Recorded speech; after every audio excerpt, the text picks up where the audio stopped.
Most people who grow plants at home are sitting on income they have never thought to collect. Not a side hustle, not a weekend craft project, actual recurring revenue from cuttings, divisions, and seeds that most gardeners are currently throwing away or composting. And here is what the gardening product industry has spent decades hoping you would not figure out.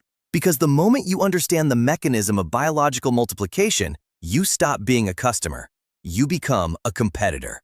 By the end of this video, you will know the 3 specific plant categories that offer the highest return on investment for the weekend grower, and the exact zero-input propagation method I found buried in a 1940s extension service trial that lets you double your inventory while you are asleep.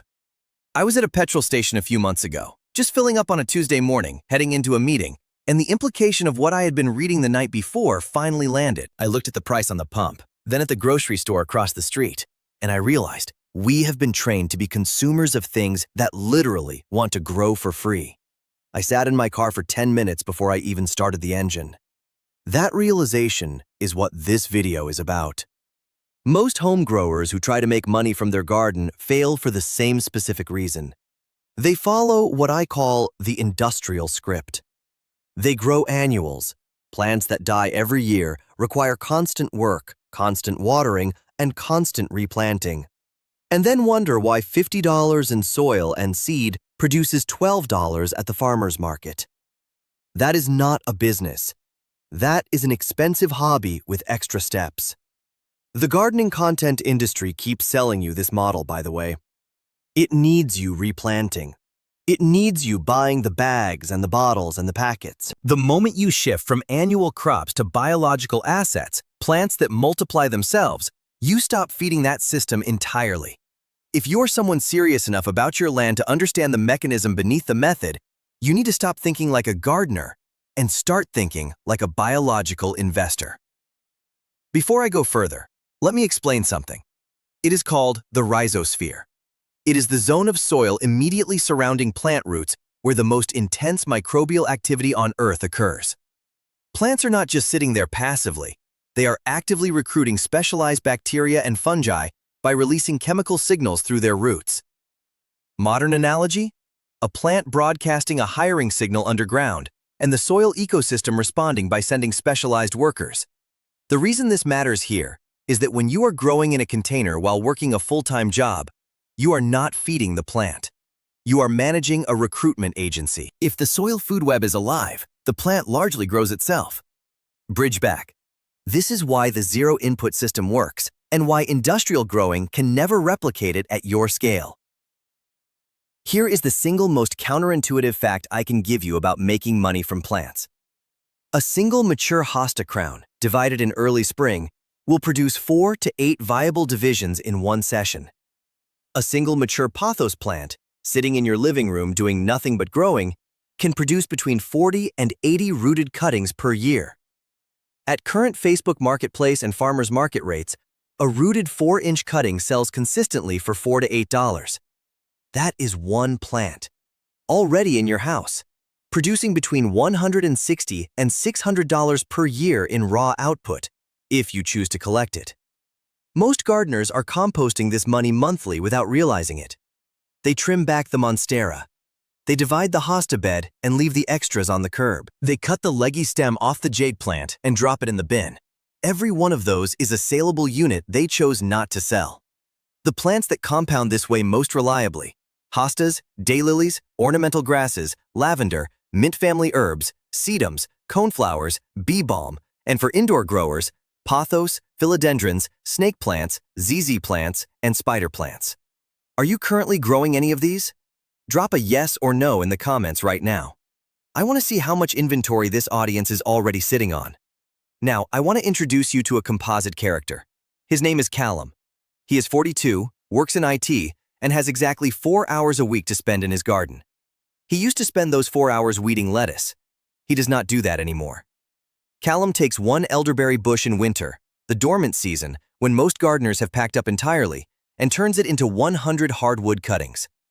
Each cutting takes 10 seconds to make. Each one sells for $10 in the spring. $1,000, one bush, 0 supplemental lighting, 0 inputs beyond time he was already spending outside. And this is the part most gardening channels never reach, because they stop at the method and never explain the mechanism. I found a documented trial from a 1940s agricultural extension service proving that cuttings taken during the dormant shift have a 40% higher survival rate than those taken during the growing season. While everyone else is trying to propagate in the heat of summer, the weekend professional is multiplying their inventory in the dead of winter. The timing is the secret, not the plant. I want to be honest about where I stand on this.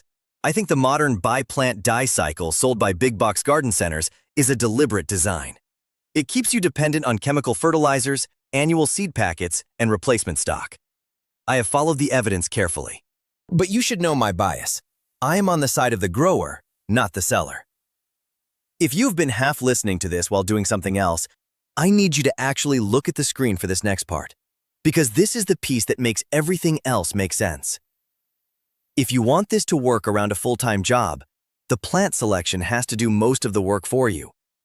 You are looking for three things simultaneously: fast propagation cycle, low input cost, and high local demand. The overlap of those three is your selection filter. And having limited time is actually an advantage. It forces you out of the crops that look exciting and into the crops that actually perform. The three categories that consistently hit all three conditions: rare aromatics and medicinal herbs, specialized varieties like lemon balm, valerian, and specific mint cultivars that are not sold in standard garden centers. Industrial agriculture cannot compete on specificity. You win in the niche, not the volume. Hardwood perennial cuttings, elderberry, currant, fig, and heritage fruit shrubs that can be multiplied in winter at near zero cost and sold as rooted starts in spring at nursery comparable prices. Heritage and grocery store rhizomes, propagating organic ginger, turmeric, and garlic into premium seed stock. Take a grocery store ginger root. Most people buy it, grate it, and it is gone. If you understand the rhizome expansion principle, you see that root differently. In the right container, with the right soil biology, a single root becomes a harvest that itself becomes next season's stock. I narrowed this list to three because I cut one category deliberately. A fourth option I have not personally verified across enough climate zones to stand behind yet. If you think you know which one I left out, drop it below. I genuinely want to see what this audience lands on. Now, where to sell. Most gardening income content sends you to Etsy. They show you someone shipping rare aeroids across the country, pulling $3,000 a month. That person exists. That model also requires USDA plant shipping compliance, specialty packaging, and a mail order infrastructure that fails regularly when summer heat or winter cold arrives. That is not where you are starting. Facebook Marketplace plant sales are currently outperforming Etsy for common varieties in most mid-sized markets. No shipping, no packing materials, immediate cash, zero return window. A buyer drives to your driveway, hands you $12, takes home a rooted cutting. The transaction is complete in 4 minutes. I listed 30 rooted Marble Queen pothos cuttings on a Thursday evening. By Saturday morning, 22 had sold. $110. From cuttings that came off a plant I bought for $8 3 years ago. Stop underpricing what you grow. The discomfort of charging for something that grew itself is real. But a rooted 4-inch pothos at a garden center retails for $9 to $14. Your $12 cutting is already a discount. The buyer knows it. That is why they drove to your house.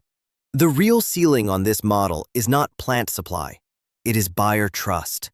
The sellers who consistently sell out, who have regulars messaging them every spring before they even post a listing, are not selling better plants. They are selling documented plants. They photograph the parent. They note the date the cutting was taken. They tell the buyer what soil it rooted in, what light it prefers, what to watch for in the first 2 weeks. That documentation takes 3 minutes per listing. It is worth more than any rare variety premium. It converts a one-time buyer into a repeat customer who sends you their friends. The scarcest resource in the local plant resale market is not unusual plants. It is a seller who makes the buyer feel confident. That seller is never the one charging the least. That is the one everyone is trying to find. I almost wish I had not gone deep on the commercial seed system before making this video, because once you see how much food diversity has been stripped away, how many propagation-capable varieties have been quietly replaced by hybrids that cannot reproduce, you cannot go back to the version of the world where a packet of seeds from a supermarket feels safe or complete. You are stuck with this now. just like I am. If you are someone serious enough about what you grow to want to understand the mechanism, not just follow the method, subscribe. This channel goes this deep every single week. That is not something you will find at the garden center. Here is what you can do starting tonight. Go to your kitchen. Find 1 organic ginger root or 1 head of garlic. Place the ginger in a shallow bowl of water, just enough to touch the bottom. In 7 days, look for the green eyes. That is the beginning of your biological bank account. Then open Facebook Marketplace and search your zip code for pothos, hosta, lavender, and snake plant. Do not look at what is listed. Look at what has the sold tag. That is your local market data. It costs nothing. It takes 12 minutes. Inventory, pricing signal. Everything else follows from those 2 pieces of information. Every square foot of productive garden is 1 less square foot of dependence on a supply chain that has already proven it will fail you. The people who actually build plant income from a full-time schedule are not the ones with the most plants or the most time. They are the ones who finally understood that the output of a hobby they already have has a buyer who is already looking for it. You now know that. Most people who clicked this video will not reach this point. You did. One question before you go. Which of these 3, rare herbs, hardwood cuttings, or rhizome stock, do you actually have space for right now? Drop your answer below. I want to see what this audience is already positioned to grow. And there is one more thing I need to tell you before you leave. Everything we covered today works for building inventory. But there is a traditional soil preparation technique used in pre-colonial West Africa that researchers are now studying specifically for its ability to sustain productive crops in near-depleted ground. I am 30 days into a personal trial on that right now. Subscribe so you are there when those results come in. Because what I am finding is unusual enough that I am not ready to say anything about it yet. And that is exactly why I cannot stop thinking about it.